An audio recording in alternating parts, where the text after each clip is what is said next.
અમેરિકાથી પૈસા મોકલાશે ત્યારે ગુજરાતીઓની મહેનતની કમાણી પર સીધી કાતર ફેરવવામાં આવશે. એટલું જ નહીં, પણ ગુજરાતના હીરા ઉદ્યોગ અને કાપડ બજાર પર એક એવો ખતરો મંડરાઈ રહ્યો છે જે લાખો લોકોની રોજીરોટી છીનવી શકે છે. અમેરિકાના એક નવા કાયદાએ ભારતીયો અને ખાસ કરીને ગુજરાતીઓની ઊંઘ હરામ કરી દીધી છે.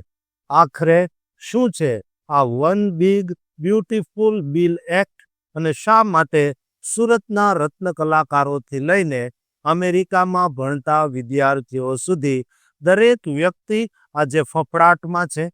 આ રહસ્યમય ટેક્સ અને ભયાનક ટેરિફની પૂરી હકીકત જાણવા માટે આ વિડીયો અંત સુધી જોતા રહેજો, કારણ કે આ માત્ર સમાચાર નથી, પણ તમારા ખિસ્સા પર પડનારો સીધો ફટકો છે.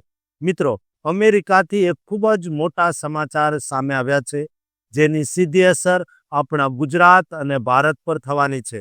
1 જાન્યુઆરી 2026થી અમેરિકન સરકારે વિદેશમાં પૈસા મોકલવા પર એટલે કે રેમિટન્સ પર 1% ટેક્સ લાગુ કરી દીધો છે. આ ટેક્સ અમેરિકાના નવા one big beautiful bill act હેઠળ વસૂલવામાં આવે છે. જોકે આમાં એક સમજવા જેવી વાત એ છે કે આ ટેક્સ માત્ર ભૌતિક માધ્યમો એટલે કે જે લોકો કેશ, મની ઓર્ડર કે કેશિયર ચેક દ્વારા પૈસા મોકલે છે તેમના પર જ લાગુ થશે. જે લોકો ડિજિટલ બેંક ટ્રાન્સફર કે કાર્ડ પેમેન્ટનો ઉપયોગ કરે છે તેમને આમાંથી મુક્તિ આપવામાં આવી છે. આ નિર્ણય પાછળ અમેરિકાનો મુખ્ય ઉદ્દેશ્ય મની લોન્ડરિંગ અટકાવવાનો અને લોકોને ડિજિટલ સિસ્ટમ તરફ વાળવાનો છે. આ ટેક્સની સીધી અસર આપણા એનઆરઆઈ ભાઈઓ, H-1B વિઝા ધારકો અને ત્યાં ભણતા વિદ્યાર્થીઓ પર પડશે. જ્યારે પણ કોઈ વ્યક્તિ વેસ્ટર્ન યુનિયન કે મનીગ્રામ જેવા પ્રોવાઈડર્સ પાસે જઈને રોકડા પૈસા આપશે ત્યારે તેમણે 1% વધારાનો ચાર્જ આપવો પડશે. દાખલા તરીકે, જો તમે $2000 મોકલો તો તેના પર $20નો ટેક્સ લાગુ થશે. આ રકમ સીધી IRS એટલે કે અમેરિકાના ટેક્સ વિભાગને જમા કરાવવામાં આવશે. ભારત માટે આ ચિંતાનો વિષય એટલે છે કારણ કે વર્ષ 2021ના આંકડા મુજબ અમેરિકાથી ભારતમાં લગભગ $15.8 અબજ મોકલવામાં આવ્યા હતા, અને તેમાં સૌથી મોટો હિસ્સો ગુજરાતીઓનો છે. આ ટેક્સને ઘણા લોકો માઇગ્રન્ટ્સ એટલે કે પ્રવાસીઓ પરનો અન્યાય ગણાવી રહ્યા છે, કારણ કે તેનાથી ગરીબ પરિવારો પર આર્થિક બોજ વધશે. બીજી બાજુ, ટ્રમ્પ વહીવટી તંત્ર દ્વારા લેવાયેલા એક કઠોર નિર્ણયે ગુજરાતના વેપારીઓની ચિંતામાં મોટો વધારો કર્યો છે.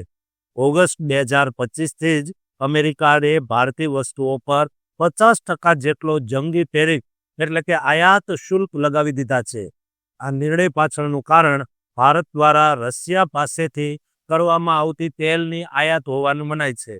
આ ટેરિફની સૌથી વધુ અસર ટેક્સટાઇલ, જ્વેલરી અને ઓટો પાર્ટ્સ પર પડી રહી છે.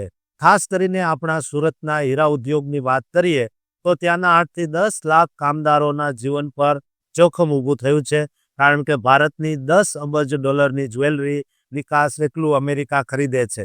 હવે આટલા મોટા ટેક્સને કારણે સુરતના પોલિશિંગ યુનિટ્સમાં કામના કલાકો ઘટ્યા છે અને નવી ભરતીઓ પણ બંધ થઈ ગઈ છે. તેવી જ રીતે ટેક્સટાઇલ ઉદ્યોગમાં પણ લાખો કામદારોની રોજગારી પર અસર થઈ છે, કારણ કે અમેરિકામાં ભારતના કાપડનો 30% હિસ્સો ત્યાં વેચાય છે. આ કડક નીતિઓને કારણે ભારતના અમેરિકા ખાતેના કુલ નિકાસમાં 15%નો ઘટાડો થયો છે, જે આપણા GDPમાં 2.5% જેટલો મોટો આંકડો છે. જોકે ભારત સરકાર આ પરિસ્થિતિને થાળે પાડવા માટે યુરોપ અને આસિયા જેવા વૈકલ્પિક બજારો શોધી રહી છે. અમેરિકા સાથે વાટાઘાટો પણ કરી રહી છે. સરકાર અસરગ્રસ્ત ઉદ્યોગોને લોન મોરેટોરિયમ જેવી સુવિધાઓ આપીને મદદ કરવાનો પ્રયાસ કરી રહી છે. આ તમામ માહિતી વિશ્વસનીય સ્ત્રોતો જેવા કે વર્લ્ડ બેંક, રોયટર્સ અને IRSના ડેટા પર આધારિત છે. આ નીતિઓ ભલે અમેરિકી અર્થતંત્રને મજબૂત કરવાના હેતુથી હોય, પણ તેની વૈશ્વિક અસર અને ખાસ કરીને ગુજરાતી પરિવારો પર તેની આર્થિક અસર ખૂબ જ ઊંડી જોવા મળી રહી છે. તેથી હવે દરેક ભારતીય ટેક્સ બચાવવા માટે ડિજિટલ માધ્યમોનો ઉપયોગ વધારવો પડશે અને વેપારીઓએ નવા બજારો શોધવા પડશે. દોસ્તો, આ વિડીયો તમને કેવો લાગ્યો? ભારતે શું કરવું જોઈએ ને અમેરિકન સરકારની આડોડાઈ છે કે કેમ, તે વિશે તમારી કોમેન્ટ જરૂર લખજો અને આ ચેનલને સબસ્ક્રાઇબ કરવાનું ચૂકતા નહીં.